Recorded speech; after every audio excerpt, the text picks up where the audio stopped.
Hi, I'm Daniel Findling with Findling Law and thedivorceguy.com. And in this video webinar, we're going to discuss understanding attorney fees in divorce. I've been practicing law for almost 30 years exclusively in the area of divorce in Michigan law. Let me help you understand the attorney fee process, how it works, how much does a divorce cost, and what you can do to help you or the person that you care about navigate their situation. So how much does a divorce cost? It really depends on the complexity of the case and the emotions involved. Why? Because lawyers charge hourly rates. So the longer a lawyer has to spend on navigating issues, the more money a divorce is going to cost. In simple divorce cases, relatively speaking, in a short-term marriage, or maybe there's no issues regarding custody, parenting time, or a business to value, we just have two W-2 employees trying to get divorced, expect to pay a few $1,000s. This can rise significantly depending upon what you're fighting over. For example, emotion can play a big role. If one spouse is angry and they're not willing to agree on anything just because they're trying to get their anger out, a divorce can become more expensive, frankly, because a lawyer has to spend more time to reach a resolution. In a similar case, in complex cases involving business valuations or child custody, arguments over who's going to have parenting time when, and in cases of fraud where we have to do discovery or to understand the nature and the extent of the estate, this may take significant amount of time, and thus the divorce would be considerably more expensive. Now, a good lawyer is going to do everything that they can to try to limit the cost. And the way we do that is explaining to the client the cost-benefit analysis with each approach. A good lawyer gives clients options for clients to make decisions. Now, I'm always of the belief that a lawyer's job is to simply provide a client with recommendations on what I think they should do to let the client decide what they should do. The client is the boss, the lawyer is the tool by which we accomplish the client's goals. Okay, so what are the options regarding who pays attorney fees? Well, there's three. Each party can pay their own fees, which many times means that it's coming out of the marital estate. Because in most divorce cases, we take a look at what was acquired during the course of the marriage, and we divide those assets and liabilities. Now, if each party is paying their own fees, in many instances, they're paying it out of the marital estate, which means that you're both sharing fees equally. Another option would be for one spouse to pay the fees out of their share of the marital estate. And a third option is called fee shifting. That is, the court orders one party to pay because of their wrongful conduct in many instances. Let's examine all three approaches in the context of divorce. We just talked about a moment ago when each party pays their own attorney fees. It really depends on whether it's before we divide the marital estate or after we divide the marital estate.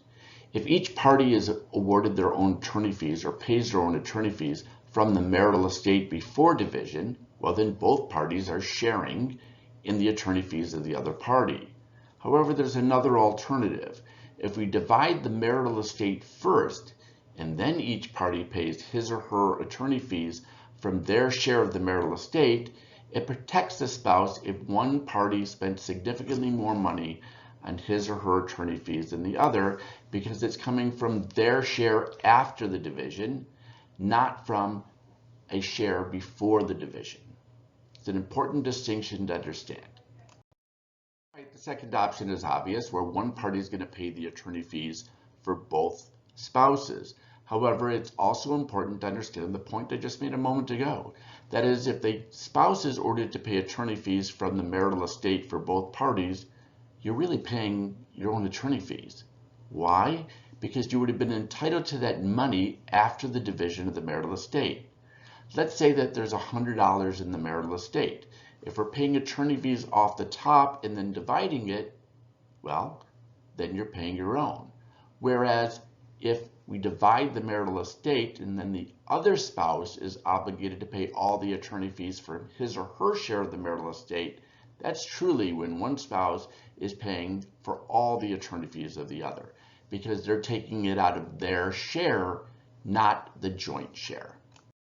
The third option is called fee shifting, and that is when a court orders a party to pay the attorney fees of the other because of his or her wrongful conduct. And there's both a statute and a court rule that specifically addresses how fee shifting can take place in a Michigan divorce. Let's examine the court rule first. It's Michigan Court Rule 3.206D, which provides the authority for a party to petition the court, that is to ask the court that the other party help pay for your attorney fees. Now, there are specific requirements that must be met. I like to think of this as an economic necessity court rule. Let's examine this a little bit further in the next slide. What the court rule provides is you must demonstrate with specific facts that you cannot afford to prosecute your divorce and the other party can. That is the economic necessity aspect that I was talking about just a moment ago. That is, one party should not be prejudiced because he or she doesn't hold the assets or doesn't earn the money. When it comes to divorce, both parties have a right to equal funds, in many cases, if not all, to pursue their divorce. The second part of the court rule provides that you can ask the court for attorney fees when the other party did something wrong. That is, they refused to comply with discovery or answering requests to admit or interrogatories or written questions. Discovery is the process by which we understand the nature and the extent of the estate, and we often do that by asking questions. And another basis is that they're just doing things wrong. When one party is at fault during the divorce process, the court rule provides another basis to fee shift.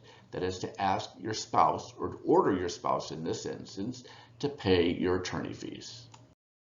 So the statute on point is Michigan Compiled Laws 552.131. And what does that provide? Well, almost the same thing that the court rule provides, just in a statute. And that is, a court can order another spouse to pay any sums necessary to enable the other party to pursue the action. Why? Once again, there's this notion that just because one party holds all the assets or one party earns all the income doesn't mean that the other party should be deprived of their right to defend their action or to pursue their divorce. So let me summarize divorce attorney fees in Michigan. There are three options that we discussed in this webinar. One is each party pays their own attorney fees. Two, one party pays both parties' attorney fees. And three, there's fee shifting. With items number 1 and 2, that is, each party pays their own attorney fees, or one party pays both parties' attorney fees, it's important to understand the distinction that if you're paying attorney fees before we divide the marital estate, it's the same as you're each paying each other's attorney fees. However, if one party is ordered to pay attorney fees after the division of the marital estate, then it's truly coming from their share, whether that's 50% or otherwise. And this notion of fee shifting really applies in two situations under the court rule and statute. One, when there's an economic necessity, when one party cannot afford to prosecute or pursue the action. And two, when one party is at fault. It would be a punishment that they pay his or her spouse's attorney fees. I'm Daniel Findling with Findling Law and thedivorceguy.com. I lead a team of divorce lawyers in divorce, custody, support, and parenting time, and I've been doing this for just about 30 years now. Let it be our privilege to help you or the person that you may be worried about. I also want to invite you to take an opportunity to visit our other video webinars on divorce and the divorce process, custody, support, parenting time, whatever it is that you may be interested in. I also want to invite you and feel comfortable calling, emailing, and asking questions. Let it be our privilege to help you. Thank you.